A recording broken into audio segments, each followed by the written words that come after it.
Guatemala City. More than 230 deported Guatemalans being held in mass quarantine at a sports center in the Central American nation's capital are fearful they may have been exposed to the coronavirus after compatriots flown home from the United States tested positive.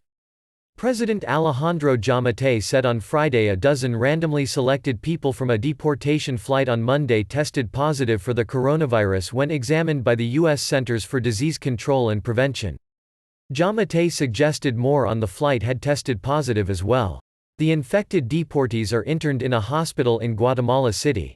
However, at least 234 Guatemalan deportees are now quarantined in the Ramiro de Leon Carpio Sports Complex a few blocks from the Guatemala City airport, according to the nation's Migration Institute, including some from the flight that arrived on Monday.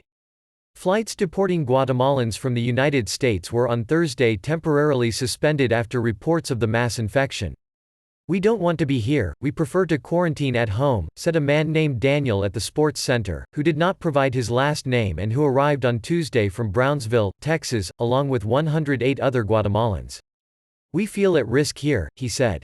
Guarded by police, relatives of the quarantined returnees are leaving clothing and personal hygiene products in bags that migration agents check before handing over.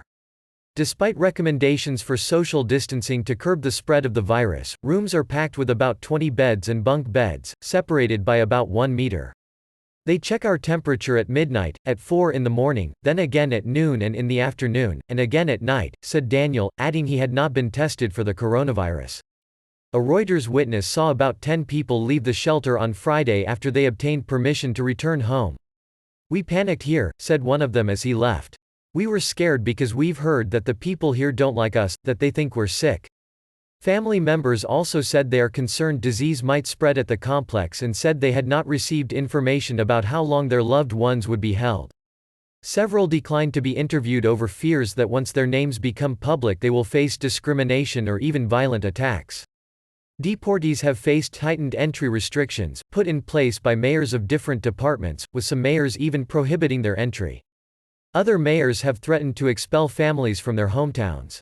Deportation flights were suspended for the third time on Thursday. The Guatemalan president has insisted that deportees returning to his country must be healthy.